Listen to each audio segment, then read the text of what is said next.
کیا ہمارا حکومتی ڈھانچہ اس ساری آبادی کو جو روزمرہ کے مسائل ہیں اس پہ قابو پا سکتا ہے؟ اب یورپ میں تو یہ بھی ہے نا کہ جو آپ کا جی پی ہے وہ جی پی بھی حکومت کا ہے، اس کو پیسے ملتے ہیں۔ جنرل پریکٹیشنر، جب بالکل تک ہم اس طرح کی صورتحال میں نہیں آ جاتے کہ ہمارا جی پی جو وہ گورنمنٹ بیسڈ ہو، اس کو فنڈز ملے، وہ اپنے علاقے کو کیٹر کرے، ہر چیز کا رجسٹر ہو اس کے پاس، ہر بند آئے اپنی باری پہ آئے، اپنا ٹائم لے کے آئے۔ المیہ تو یہ ہے نا کہ ہم لاہور کو کیٹر نہیں کر سکتے اور پورا پنجاب لاہور میں آتا ہے، ہر طرح کے لیے، ہر طرح کی، پڑھنے کے لیے بھی۔ میں خود پڑھنے کے لیے لاہور میں آیا، جی۔ کیونکہ اگر اس طرح کے، اگر میں اپنے قریبی کالج میں پڑھتا تو میں آج آپ کے سامنے نہ بیٹھا۔ اس سے ایک اور سوال نکلتا ہے، لیکن میں پہلے ذرا اسی جی جی کہ جو آپ نے بہت ہی اہم نقطہ اٹھایا ہے کہ وسائل اور آبادی۔ ڈاکٹر صاحب، جہاں تک مجھے یاد پڑتا ہے، میری اور آپ کی بالکل نوجوانی کی ابتدا تک اس ملک میں جی جی فیملی پلاننگ اور آبادی پہ کنٹرول کو جی، گاؤں گاؤں جا کے فلمیں دکھاتے تھے۔ ایک سنجیدہ حکومتی ترجیح کے طور پہ لیا جاتا تھا، دیکھا جاتا تھا، اور لیکن ہم نے اس کو پلانڈ پیرنٹ ہوڈ کو ڈائلوٹ ہوتے، اس کے خلاف پروپیگنڈا ہوتے، حتیٰ کہ قریب مجھے اب قومی منظر پہ کہیں آبادی پہ قابو پانے کی کوئی سنجیدہ شکل کسی سیاسی دھڑے میں، کسی تمدنی دھڑے میں، سول سوسائٹی میں، ان لوگوں میں جو جنہیں ہم کنسرنڈ سٹیزنز کہتے ہیں۔ آپ ابھی انگلینڈ اور پنجاب کی آبادی کا موازنہ فرما رہے تھے۔ جب ہماری جب آزادی ہوئی ہے تو انگلینڈ کی آبادی 4 کروڑ تھی۔ یہ سارے ساؤتھ ایشینز کے سب کے جانے کے بعد اب بھی ان کی آبادی 7 سے 8 کروڑ کے درمیان ہے۔ ٹھیک ہے۔ ہمارے مغربی پاکستان کی آبادی 3 کروڑ 40 لاکھ تھی، جسے ہم 25 کروڑ پہ لے گئے ہیں۔ اگر ہم آبادی کے مسئلے کو سنجیدگی سے نہیں لیتے تو دنیا کی کوئی حکومت ایسی نہیں جس کے پاس اتنے وسائل ہوں۔ جن ممالک کی ہم مثالیں دیتے ہیں، ان میں ناروے بھی کی، صحت کے اب مسائل شروع ہو گئے نا جی، وہ پیسہ اتنا اب صرف ہوتا ہے نا۔ دیکھیں پہلے کیا ہوتا تھا، پہلے آپ کے نبض پہ ہاتھ رکھا، 2 دوائیں دیں اور فارغ ہو گئے۔ اب چونکہ اتنا پیچیدہ ہو گیا نظام اور علم اتنا بڑھ گیا کہ ہم آگے سیلولر لیول اور نیچے خلیاتی جو جی ہیں جی اور مالیکولر لیول پہ کام کر رہے ہیں۔ اب سی ٹی اسکین یا برین اسکین جو اس کے بغیر تو کام ہوتا ہے نہیں۔ صحیح۔ اب سی ٹی اسکین ہی 7 8 10 ہزار میں ہوتا ہے، ایم آر آئی تو 10 ہزار میں ہوتا ہے، ٹیسٹ اسی طرح کے ہیں۔ پہلے یہ تھا کہ ڈاکٹر کی فیس زیادہ تھی، 32 روپے فیس تھی یا 16 روپے فیس تھی، 2 روپے میں دوائیں اور ٹیسٹ ہو جاتے تھے۔ جی ہاں، اب ڈاکٹر کی فیس اگر 4,000 ہے تو 40,000 میں ٹیسٹ ہوتے ہیں۔ مجھے پرسوں پتا چلا تو 6,000 یہ علیحدہ، ہو گئی ہے۔ یہ بہت امپورٹنٹ بات ہے۔ اور پھر ہمارے پاس کچھ بھی نہیں ہے، جو چیزیں ہیں، سی ٹی اسکین بھی باہر سے آنا ہے، جو ایکس رے فلم ہے وہ بھی باہر سے آنی ہے، صحیح۔ جو یوز کرتے ہیں کیمیکل ٹیسٹنگ کے لیے وہ بھی باہر سے آنے ہیں، دوائیں باہر سے آنی ہیں، وہ ساری ایسی بڑھتے چلی جاتی ہے۔ اور سارا جو پہلے بھی ایک دفعہ میں نے بات کی کہ سارا غصہ ڈاکٹر پہ آتا ہے، اس نے ٹیسٹ کیوں کرایا؟ یعنی میں اگر کسی کا سی ٹی اسکین کراتا ہوں اور وہ نارمل آ جاتا ہے تو وہ بہت غصے ہوتا ہے۔ انگلینڈ میں کسی کو سی ٹی اسکین کہتا تھا، وہ کہتا تھا ہاؤ نائس آف یو، کتنے اچھے ہیں آپ۔ پچھلے بندے کو تو میں کہہ رہا تھا 6 مہینے سے وہ کرا ہی نہیں رہا تھا، کیونکہ حکومتی وسائل سے ہونا، اس نے پیسے نہیں دینے۔ یہاں مسئلہ یہ ہے کہ ہر کام جو ہے نا مریض نے خود کرنا ہے، تو میں ایک ٹیسٹ سے دوسرا لکھتا ہوں تو وہ اور پریشان ہوتا ہے، اس سے اگلا لکھتا ہوں تو وہ اور پریشان ہوتا ہے، کیونکہ ایک تشخیصی عمل جو ہے وہ صرف اب نبض پہ ہاتھ رکھنے کا نہیں رہا، معاملات آگے وہ چلے آگے گئے۔ بڑھ گیا، اور وہ مریض بھی یہ ڈیمانڈ کرتا ہے مجھے، بلکہ آپ لوگ کا کہتے ہیں ڈاکٹر صاحب آپ نے ٹیسٹ تو لکھا نہیں۔ وہ مجھ سے خوش نہیں ہوتے کیونکہ میں کم ٹیسٹ لکھتا ہوں، جی۔ کیونکہ میں اس پہ زیادہ زور دیتا ہوں کہ کلینیکل جو ڈائگنوسس ہے اس پہ توجہ دی جائے، لیکن وہ خوش نہیں ہوتے، وہ خود کرانا چاہتے ہیں۔ ڈاکٹر اور صاحب یہ بھی درست ہے کہ اگر ہم بہت نہیں کریں گے تو ہم مس بھی کریں گے چیزیں۔ جی، اب بات وہی وسائل اور آبادی، آپ نے بہت درست بات کی ہے۔ جس زمانے میں میں اور آپ کم و بیش ایک ہی پیئر جی گروپ بنتا ہے ہمارا عمر کا، تو بہت سے لوگ اس اعلان کے ساتھ میڈیکل کے شعبے میں آئے تھے کہ وہ انسانیت کی خدمت کریں گے. تو 5 برس تک ایک نوجوان کو میڈیکل کی تعلیم دینے پہ اس کے ماں باپ کے اخراجات بھی ہوتے ہیں، لیکن بہت بڑا حصہ حکومت کی طرف سے آتا ہے. پھر ہم نے دیکھا کہ ان کی ایک بڑی تعداد یہ ملک چھوڑ کے چلی گئی. اسی سے جڑا ہوا ایک معاملہ یہ ہے کہ خواتین جو طب کے شعبے میں آئیں، یہ رجحان بھی ہم نے دیکھا کہ شادی کے بعد فار ون ریزن اور another انہوں نے آپٹ کر لیا کہ وہ پریکٹس نہیں کریں گی، بلکہ وہ مجھے نہیں پتا کہ اس کا مفہوم کیا ہے، ہاؤس وائف کیا ہوتی ہے، وہ ورکنگ ڈاکٹر نہیں رہیں. وہ وسائل جو ہے وہ ضائع ہوئے.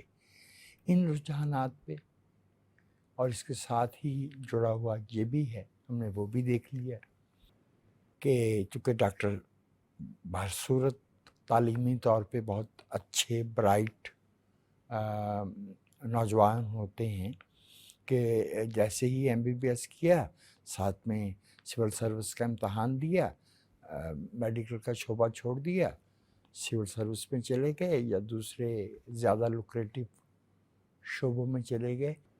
آلریڈی ہمارے پاس ڈاکٹرز کی کمی ہے. اس رجحان پہ آپ کیا کہیں گے؟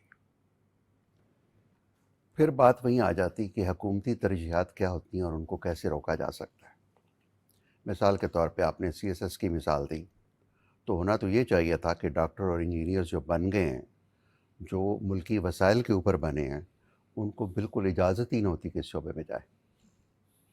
وہ وہی لوگ ہوتے جنہوں نے شروع سے اس کو پلان کیا ہوا ہے.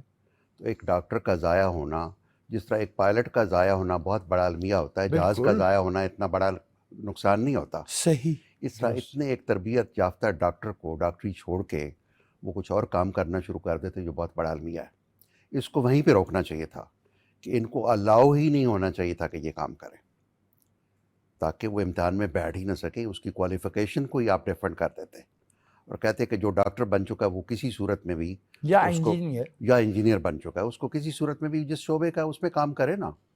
تو یہ ایک ایسا المیہ ہے جو سمجھ میں نہیں آتا کہ آپ کے ایک طرف تو اختیارات کی جنگ ہے اور ایک طرف آپ کے دوسرے معاملات ہیں. جب آپ انسانوں کو برابر کر دیں گے نا، یعنی ایک ڈاکٹر اور ایک نرس دونوں کی ایک رسپیکٹ ہے وہاں انگلینڈ میں. جی ہاں یہ بالکل نہیں ہے کہ ڈاکٹر کو بڑی کو سپیریئر چیز ہے اور نرس کو بیکار چیز ہے، ایسا کام نہیں ہے. درست فرمایا. ایون جہاں وہ جینیٹر ہے جو صفائی کرنے والا ہے، اس کا مقام بھی اتنا ہی بلند ہے. ایسا نہیں ہے کہ آپ اس کو انسانی ایسے لک احترام ڈاؤن کر ایک سکتے جیسا ہیں. ہے. ہر بندے کا جو اپنا شعبہ ہے اس میں اتنا ہی وہ عزت دار ہے اور اتنا ہی اس کو مقام ملنا چاہیے. خواتین جو ہے وہ میڈیکل کی تعلیم پانے کے بعد شادی کے بعد وہ پریکٹس نہیں کرتی. جی بالکل، یہ ایک المیہ وہاں پہ بھی ہے، یورپ میں بھی ہے. میں نے ایک دفعہ پوچھا، انہوں نے کہا جی 5 سال پہ 30% فیمیلز ہماری کام نہیں کر رہی ہوتی. 30%. اس کا حل یہ نکالا ہے کہ ان کو آدھا سیشن دے دیا گیا کہ وہ اپنے گھریلو کام بھی کریں اور 4 گھنٹے آ کے ہسپتال میں وہ کام کریں، جس طرح کی بھی ان کی ٹریننگ ہے. جو بہت پروفیشنل ہیں وہ تو سچی بات ہے، وہ شادی بیاہ ان سے وہ آزاد ہے، وہ اپنا پروفیشن کا کام کریں گی، چاہے ان کا خاندان بنتا ہے یا نہیں بنتا، وہ اس طرح کرے گی. ہمارے یہاں مسئلہ یہ ہے کہ اگر کوئی فیمیل اپنے طور پہ شادی بیاہ یا گھر یا اس قسم کا کام نہیں کرتی، اس کی شاید ویلیو وہ نہیں رہتی. یہاں المیہ بہت سارے ہیں نا کہ جی ہاں ہمارے جو سوشل سطح پیچیدگیاں پہ ہیں. معاملات ہیں. یہ آپ کی بات درست ہے کہ ہم لوگ جنہوں نے 40 روپے میں یا 5,000 روپے میں میڈیکل کی تعلیم حاصل کی، تو ہمارا فرض بنتا ہے کہ واپس آ کے اس ملک کی خدمت کریں. وہاں جاتے کیوں ہیں؟ تاکہ میں کس لیے گیا؟ میں اس لیے گیا تھا کہ وہ کرتے کیا ہیں، ان کا سسٹم کیا ہے، میں اس کو جاننا چاہتا تھا. کہ میں نے یہاں FCPS کر لی تھی، میں چاہتا تو کسی ڈسٹرکٹ کے جا جی کے ہاں. جہاں پہ بیٹھتا اور بڑے آرام سے اپنی پریکٹس کرتا اور سب کرتا. لیکن میں نے یہ سوچا کہ میں جا کے دیکھوں کہ ان کا سارا کیسے وہ کرتے ہیں، کیسے امتحان لیتے ہیں، مریضوں کو کیسے دیکھتے ہیں. اور سچی بات ہے کہ یہاں کے مریض اور وہاں کے مریض کے ٹریٹمنٹ میں وہ تو VIP ہے وہاں پہ مریض. جی ہاں، جی ہاں، وی آئی پی ہے، آپ نے اس کا جوتا اتارنا ہے، آپ اس کی جرابیں اتارنی ہے. یہاں تو جو ڈاکٹر ہے وہ مریض کو تم کر کے یا تو کر کے بلاتا ہے. اور یہ بھی دیکھ لیتا میں ہے کہ میں آپ کو ایمانداری سے بتاتا ہوں جی کہ میں نے اپنے آؤٹ ڈور میں اگر میرے پاس ہاؤس آفیسر بیٹھا ہے، میں نے کبھی مریض کو تم یا تو نہیں کہنے دیا. آپ اس کو آپ کہیں گے، اس کو تمیز سے بات کریں گے، اس کو بابا جی کہیں گے، اس کو اماں جی کہیں گے. نہیں کہے تو میرے پاس آپ نہیں بیٹھ سکتے، کیونکہ ہمارا کام ہی اس کی تکریم ہے. اور میرا جو شعبہ ہے، یعنی میری جو مہارت ہے وہ بھی اس کے لیے، صحیح، میں جو کماتا ہوں وہ بھی اس سے ہے، میرا جو نام ہے وہ بھی اس سے ہے. تو جس طرح وہ لوگ کہتے ہیں میں رزق پہ بیٹھا ہوں، تو ہم تو رزق پہ بیٹھے ہیں اور اس کی تعظیم نہ کریں. بجا فرمایا، میرے تو یہ سچی بات ہے، دماغ میں بھی نہیں آتا. صحیح، درست. اور میں اپنے پوری کوشش اچھا، کرتا ہوں. ویسے اساتذہ بھی ہم نے جن اساتذہ سے ہمیں فیض پانے کا موقع ملا، وہ طالب علم کو بھی تم نہیں کہتے تھے، بالکل، وہ آپ ہی میں کہتے اب تھے. بھی نہیں کرتا. میں اپنے کسی ہاؤس آفیسر کو، کسی اسٹوڈنٹ کو آپ کر کے بلاتا ہوں، تو تم کر کے بالکل نہیں بلاتا. بجا فرمایا، اس کی آپ کہیں سے بجا بھی جا کے فرمایا، گواہی لے سکتے ہیں بجا کہ یہ فرمایا. کیسے کرتا ہے. تو بیٹا میں بالکل ان سے یہ جی ایسے کرتا ہوں اور بالکل ہی اس کو. تو یہ بات آپ کی درست ہے. اب مسئلہ یہ ہوا، میں ایف جے میں پڑھاتا تھا، جب مجھے فاطمہ موقع جناح، ملا فاطمہ جناح میڈیکل تو کالج. میں نے کہا میں یہاں سے جاؤں گا. کیوں؟ کہ جس کو آپ ٹرین کرتے ہیں وہ شادی کرا کے گھر بیٹھ جاتی تھی. لیکن المیہ یہ ہوا کہ جب میں علامہ اقبال میڈیکل کالج میں بھی آ گیا تو 70% لڑکیاں ہو گئی. تو صحیح، میں ایف جے میں کھڑا ہو کے یہ بات کرتا تھا کہ سب سے زیادہ نقصان ہمارے میڈیکل کی فیسلٹیز کو، یعنی جو ہم پھیلا سکتے تھے، اس فیصلے نے پہنچایا کہ ایکوالٹی کر دی گئی، جو بہت عرصے تک یورپ میں بھی نہیں کی گئی. خواتین کو ایم آر سی پی کرنے کی اجازت نہیں تھی. اب مسئلہ یہ ہوا کہ خواتین زیادہ ہو گئی، وہ چھوٹی جگہوں پہ جا نہیں سکتی. ڈاکٹر صاحب میرا تعلق صحافت سے ہے، حاشیے کا صحافی سے ہی، فٹ نوٹ، لیکن صحافت سے. اور ہم نے صحافت کے شعبے کو ایک تمدنی خدمت سے کاروباری لوگوں کی ملازمت میں بدلتے دیکھا. اس سے ہمارا شعبہ برباد ہوا. جو آپ کا شعبہ ہے طب کا، علاج معالجے کا، صحت عامہ کا، یہ تو اس سے کہیں زیادہ نازک ہے. ڈاکٹر کی ایک غلطی سے مریض کی جان جا سکتی ہے، اور ایک جان کے جانے کا مطلب ہے ایک پورا گھرانہ بالکل اشروں کے لیے متاثر ہوتا ہے. درست بات. اب ہم اس ملک میں وہ حضرات جنہوں نے صحافتی ادارے کاروباری طریقے سے اپنے اختیار میں لے لیے تھے، وہ نجی میڈیکل کالج بھی کھولے بیٹھے ہیں. وہ بچے جو وہاں جائیں گے، یقینی بات ہے کہ وہ سرکاری جو معیار قائم کیا گیا ہے، جو میرٹ ہے، اس پہ تو پورے نہیں اترے، تبھی اتر گئے ہیں. اس پہ تو چند در چند اندیشے ہیں، خدشات ہیں. آپ اس صورتحال پہ کیا کہیں گے؟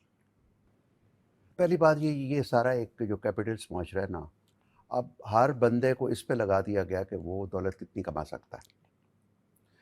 جائز ناجائز کا تو سوال ہی نہیں رہا. تو اب وہی بات ہے کہ جب آپ انٹرسٹ کا کنفلکٹ آف انٹرسٹ آ جائے گا. اب ایک ہی بندہ ہے، وہ ڈاکٹر بھی ہے، اس کا ہاسپٹل بھی ہے، اس کی فارمیسی بھی ہے، اس کا میڈیکل کالج بھی ہے. تو یہ سارا ایک کنفلکٹ آف انٹرسٹ تو آ گیا نا، کہ وہ بھرتی اس لیے کر رہا ہے، پیشنٹ اس لیے داخل کر رہا ہے کہ اس کا اسپتال چلے گا، وہ دوائی اس لیے زیادہ لکھ رہا ہے کہ اس کی فارمیسی چلے گی. نہیں بھی لکھ رہا زیادہ، لیکن بہرحال ایک کوئی تو لکھنی ہے نا. جس طرح لوگوں کا بہت اعتراض ہوتا ہے کہ یہ ڈاکٹر مہنگی دوائیں لکھتے ہیں، فلاں کمپنی کے لکھتے ہیں.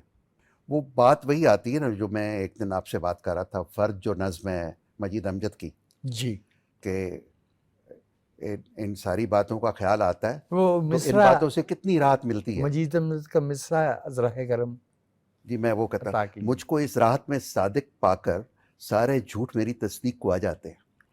اگر ایک میں سچا ہوتا تو جتنے میز پہ کرینے بچھے ہوئے ہیں ان کی جگہ کچھ ٹکڑے ہوتے ہیں، میرے جسم کے ٹکڑے کالے جھوٹ کے اس چلتے آرے کے نیچے اتنے بڑے نظام سے میری ایک نیکی ٹکرا سکتی تھی اگر ایک میں اتنے ہی سچا بڑے ہوتا۔ نظام سے میری میری ایک نیکی ایک ٹکرا سکتی نیکی ٹکرا سکتی۔ مسئلہ یہ ہے کہ وہ ایک نیکی ٹکراتی ہے، تو انہوں نے بھی یہ المیہ بیان کیا ہے کہ نیکی سے میرا ٹکرا تو جائے گا اتنے بڑے نظام سے، لیکن ٹکڑے ٹکڑے ہو جائے کہ یہ سارا میز پہ میرا کرینہ سارا بکھر جائے گا۔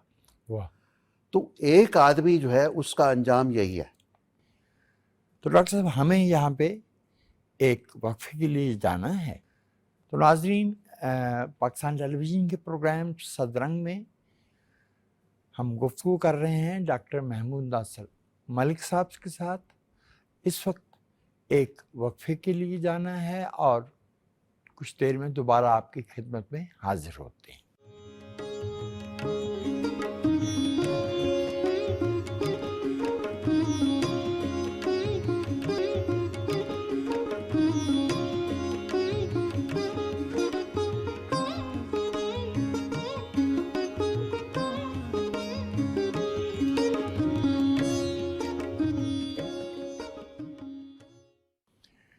پاکستان ٹیلی ویژن کے پروگرام صدرنگ میں آپ کو ایک بار پھر سے خوش آمدید کہتا ہوں، اور ہم گفتگو کر رہے ہیں محترم جناب ڈاکٹر محمود ناصر ملک صاحب کے ساتھ۔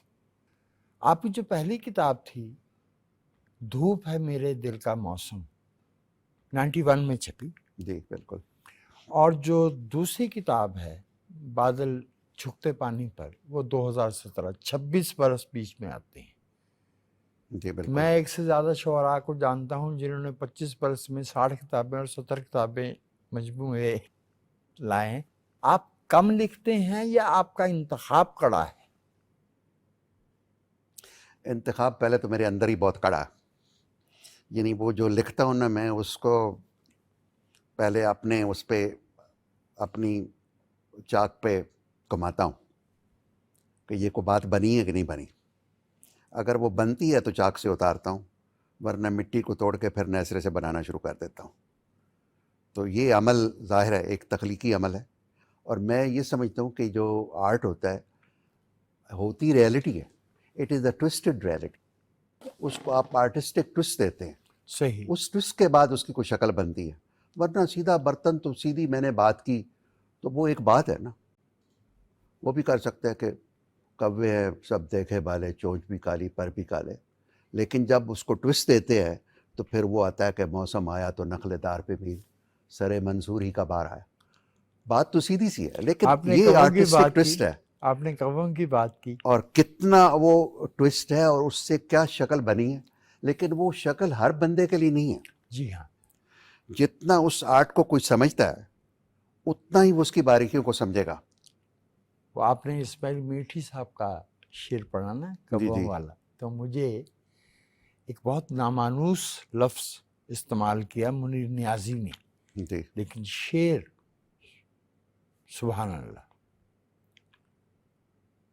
ایک چیل ایک ممٹی پہ بیٹھی ہے دھوپ میں، ایک چیل ایک ممٹی پہ بیٹھی ہے دھوپ گلیاں میں، اجڑ گئی نہیں ہیں ہے مگر پاسباں تو ہے۔ واہ۔ جی بالکل۔ یہ مجید امجد کا بھی یہ کمال تھا کہ انہوں نے بھی ایسے ساختیاتی طور پہ غزل کو بدلا، جی ہاں، اور ایسے الفاظ کا استعمال کیا، ایون نظم میں، نظر میں زیادہ۔ نظم میں زیادہ۔ جی ہاں۔ اپنے پتنی خوابوں بھرے کنستر سے چلو بھر بھیک دے کر ہم سے ہمارے قرض تو نہیں اتریں گے۔ تو اس طرح کی بات جو ہے نا، کنستر تک کا لفظ استعمال کیا گیا اس میں، اور بہت سارے ان کے الفاظ ہیں اس طرح کا۔ لیکن یہ تو خیر منیر نیازی صاحب کے وہ کمال کا جو آواز دے کے دیکھ لو، شاید وہ مل ہی جائے، ورنہ یہ عمر بھر کا سفر رائے گاں تو ہے۔ تو اس رائے گانی میں جو شعر و ادب، موسیقی، مصوری کی محفل سے جاتا ہے، وہ اس رائے گانی کو کم رائے گانی میں تبدیل کرتا ہے۔ واہ واہ واہ واہ واہ واہ واہ واہ۔ رائے گانی تو ہے ہی ہے، یہ ہمیں اس کو ہیپی ایک نہیں کم رائے کرتا، گانی میں ہم نے لیس تبدیل انہیپی کرنا۔ کرتا ہے۔ یہ سارا جو سفر ہے، میرا اپنا ایک شعر ہے کہ ابد کی سمت یہ رستہ مگر افسوس ہے سارا۔ اس افسوس میں کچھ رنگ بھرنا ہے، کوئی بات کرنی ہے، کوئی خوشی کی بات کرنی ہے۔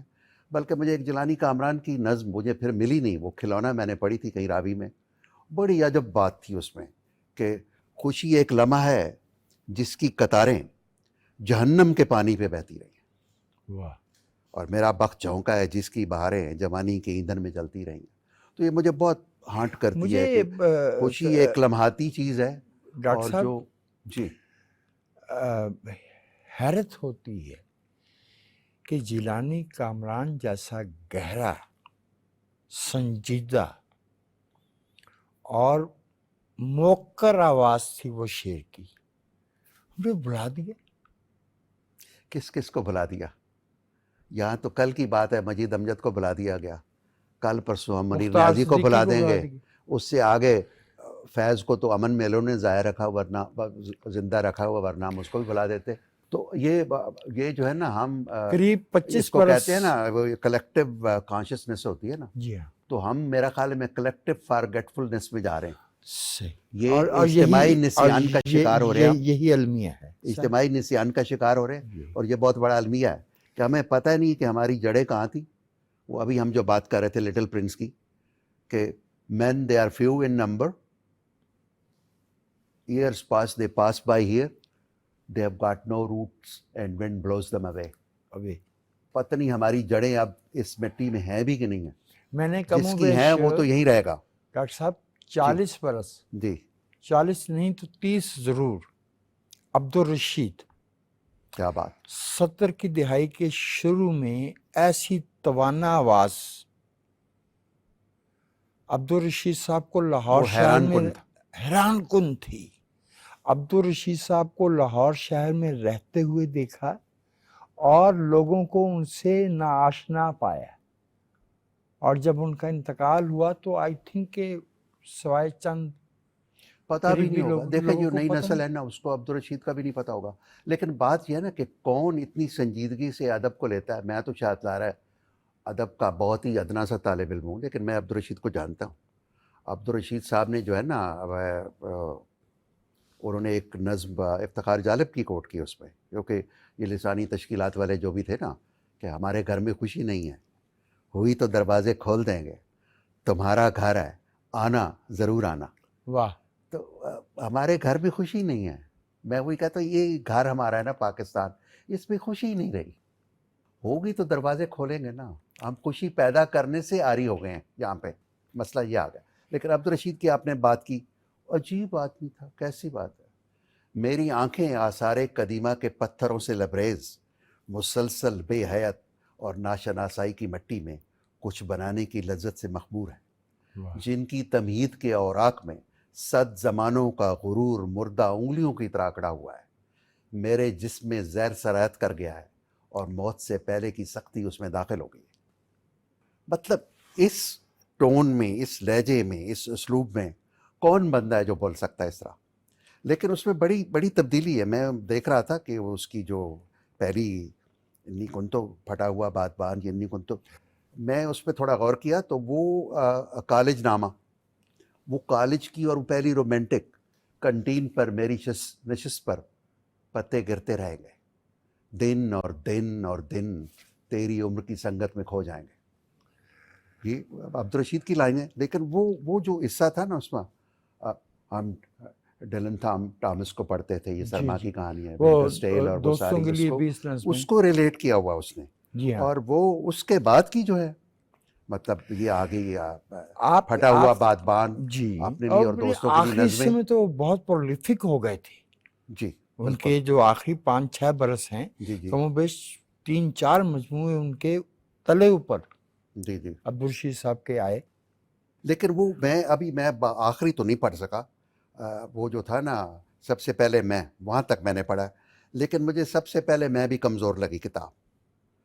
ممکن ہے میں اس سٹیج سے، جس طرح پہلے آپ کو اور طرح سے لگتی ہیں چیزیں، پھر اور طرح سے لگتی ہیں، اور یہ ہوتا ہے بالکل ایسے ہی جیسے نذیر قیصر صاحب تھے۔ میں فرسٹ ایئر میں گیا تو وہاں ابرار صاحب تھے، ابرار احمد، ابرار ہم سے سینئر تھا، تو اس نے تعارف کرایا نذیر قیصر، بلکہ ان کی جو نظم چھپی نا وہ فنون میں تھی، کون روک سکتا ہے خوشبو کی راہوں کو خاردار تاروں سے، کون کاٹ سکتا ہے آنے والی صبح کی انگلیاں کٹاروں سے، صبح چھپ نہیں سکتی ابر کے حصاروں سے، زخم زخم شاخوں پر پھول کھلنے والے ہیں، خاموشی کے چہرے پر لب ہلنے والے ہیں۔ تو ڈاکٹر صاحب آپ نے ابھی نذیر قیصر صاحب کا ذکر کیا. نذیر قیصر نے آپ کی کتاب پہ تقریض پیش لفظ میں جی آپ کو ظفر اقبال صاحب کی جو شعری روایت ہے اس سے جوڑنے کی کوشش کی ہے. میں آپ کا پڑھنے والا ہوں، اگر مکمل عبور نہیں تو جو مختلف آپ کے مراحل ہیں جی جی آپ نے دیکھے ہیں آشنا تو ہوں سامنے نا. چلتا رہا سارا سلسلہ. مجھے تو یہ محسوس ہوا کہ مجھ سے اتفاق نہیں ہو پایا نذیر قیصر صاحب کی رائے سے، جہاں انہوں نے آپ کو ناصر کاظمی سے، احمد مشتاق سے جو اس زمانے میں شاعری ہو رہی تھی اس سے باقاعدہ الگ کر کے تو صرف ظفر اقبال صاحب والی نہیں انہوں نے اس کی بات کی ہے، لیکن یہ بات میں متفق ہوں کہ ظفر اقبال صاحب کا فیلڈ بالکل اور ہے. جی مطلب یہ ہے کہ وہ اتنا مطلب وسیع تناظر میں وہ شاعری کرتے ہیں کہ اس میں وہ جس طرح میں نے ایک دن ابرار کو کہا کہ اس میں سے وہ چیزیں ہم نکالیں جو جس کو ہم یعنی ادب عالیہ یا ایسی چیزیں ہیں اس کو شامل کرتے ہیں نا، اس کو نکالیں. وہ کہا کسی نے کام کیا، میں نے دیکھا نہیں، میری نظر سے نہیں گزرا، لیکن ظاہر ہے ان کے ہاں بہت یہ تقابل تو کسی صورت میں بنتا نہیں. میں تو کہتا ہوں میرا کسی سے بھی نہیں بنتا. میں تو بہت ایک اپنے ڈھنگ میں ایک فقیر منش آدمی ہوں، ایک طرف بیٹھا ہوں. بس یہ ہے کہ میں چھاپنے پہ بھی تیار نہیں تھا. ایک فدا حسین گاڑی صاحب تھے، ٹیچر تھے کہیں، میری ان سے ملاقات ہو گئی، اور یہ لیفٹ کے کوئی آدمی تھے، ان کا ابھی بھی کوئی بیٹا بھی ہے، جی ہاں ہیں آپ جانتے ہوں گے. جی تو انہوں نے مجھے مجبور کیا کہ بھائی کپڑے تو پہنتے ہو نا. میں نے کہا جی وہ غالب شاعری تو وہ کر گئے ہیں سارے لوگ. بلکہ ایک سٹیج پہ آ کے میں نے مصدق اقبال، مصدق سامل جو بعد میں بنا، جی بڑی جی دوستی تھی میری، بہت بہت ہمارے پاس اس بہت کا بہت آنا خوبصورت جانا تھا. انسان. بہت کمال کا شاعر تھا، موسیقار تھا، گائک تھا، ڈرامے میں کیا، پتہ نہیں صحافی اس نے تھے، اتنی اس پتہ کی نہیں. پرتیں تھی کہ اس کو جی کھولنا بہت مشکل ہے. لیکن اس کی میں نے ایک دن شاعری سنی تو اس پہ وہ تھا، ایک شعر اس نے سنائے. ہم یونیورسٹی سے آئے، میں تھا، نجم اکبر تھا جو بعد میں فارن سروس میں چلا گیا، کہ جان ہوا کا ہاتھ نہ تھامو، جان ہوا کو گھر جانا ہے. اس طرح کے شعر تھے. تو میں نے آ کے جو پرانا سارا تھا نا اس کو آگ لگا دی ایک دفعہ. تو آگ تو لگا دی، اب بعد میں شام کو افسوس ہوا کہ کیا کر دیا کام. پھر اس میں سے پھر چیزیں چنی، بلکہ ہم نے کوشش کی تھی، میں نے اس کا ٹائٹل بھی بنایا تھا، اس کا کتاب کا نام بھی رکھا تھا ہم دونوں مصلوب. کیونکہ اس وقت جو ہے نا جیلانی کامران اور ایک اور صاحب کی بھی کٹھی نظمیں چھپی تھیں. جی ہاں تو ہم بھی چاہ رہے تھے کہ وسائل بھی نہیں تھے، سچی بات ہے، کہ ایک کتاب چھاپ دیتے ہیں، اس میں چیدہ چیزیں ہم کٹھی کر لیتے ہیں. پھر اس نے کہا کہ اس کو ہم نے وہ ٹائپوگرافک کرنا ہے، کیونکہ عبدالرشید صاحب کی جتنی نظمیں تھیں وہ کتابت نہیں تھیں. عبدالرشید صاحب کی ساری کتابیں وہ ٹائپ میں، جی وہ نسخ میں اور تھی. ٹائپ جی میں جی بنی ہیں. جی ان جی کو پسند تھی. لیکن آخر میں اچھا وہ مجھے میں نے وہ نہیں دیکھی، میں نے جی ساری وہی جی دیکھی ہیں جو جی وہ والی تھی نا، جی جو نسخ میں اور ٹائپ میں تھی، کیونکہ ان کو پسند تھی. وہ مصدق کو بھی وہ پسند تھی. وہ کہتا ہے اس سے ٹھہراؤ پیدا ہوتا ہے، آپ ٹھہر ٹھہر کے پڑھتے ہیں، آپ کو مزہ آتا ہے، آپ اس سے جو ہے نا لطف لیتے ہیں، آپ اس کو آہستہ آہستہ پڑھ کے شاعری کو. تو جب میں نے وہ دھوپ ہے میرے دل کا موسم، میں بہت کم چیزیں کہتا ہوں، پہلی بات آپ نے جیسے کہا، تو ٹائم لگا. لیکن اس میں ایک مسئلہ یہ آ گیا کہ میرے ایک دوست نے کہا کہ وہ چھاپے گا، اس نے پیسے ہی مجھ سے لے لیے. اب میری ضد ہو گئی کہ وہ چھاپے گا، تو پھر وہ چھاپنے پہ راضی نہیں تھا. الٹیمیٹلی ایک دن ہم کہیں بیٹھے، یہ شیراز راج بھی ہمارے ساتھ تھا، تو پھر ہوا کہ ہاں وہ کریں گے، لیکن نہیں ہوا. گو میری چیزیں کم ہی ہوتی ہیں، تو یہ فاصلہ واقعی بڑا ہے. 2 یا 3 چیزیں. اب شاید میری تھوڑی سپیڈ ریٹائرمنٹ کے بعد کچھ زیادہ ہوئی ہے، ورنہ اب دھوپ ہے میرے دل کا موسم بھی وہ ایک نظم پہ ہے جو دھوپ ہے میرے دل کا موسم جی ہاں اس میں ہے، اس کے اوپر عنوان رکھا. تو وہ دھوپ وہ سرما کی دھوپ تھی. میں باہر لیٹا ہوا تھا ہاسٹل میں، تو وہ دھوپ جب پڑی نا میرے اوپر، تو وہ بس وہ دل کا موسم کی شکل اختیار کر گئی. اور بعض اوقات تو مجھے 2-3 منٹ میں یہ چیزیں بڑی بڑی پیچیدہ جو میری غزلیں ہیں یا ایسے ہیں، وہ بس اسی طرح وہ بس ایسے آتی ہیں. وہ بھی ایسے ہی آئی، اور وہ پھر کتاب کا عنوان بھی بن گئی. آپ کی شاعری میں شاخ، چڑیا، بادل، بہت تسلسل کے ساتھ کچھ تو میرے جیسے طالب علم کو بھی سمجھ آ جاتی ہے کہ اگر شاخ ہے تو وہ کہے کا استعارہ، لیکن ایک اور چیز ہے، وہ ہے خواب۔ ویسے تو وہ آپ کے دونوں مجموعوں کے عنوان میں بھی خواب استعمال ہوا۔ کون سا خواب ہے جو آپ دیکھتے ہیں؟ یہ ظاہر ہے ہر آدمی یہ خواب تو دیکھتا ہے نا، یا یہ بنانا ہے۔ یہ خواب وہ منصوبہ ہے جو زندگی کا ایک عمل نامہ ہے، ایک بلو پرنٹ ہے۔ تو خواب وہ بلو پرنٹ ہے جس کے اوپر آپ نے ساری اپنی کہانی کھڑی کرنی ہے زندگی کی۔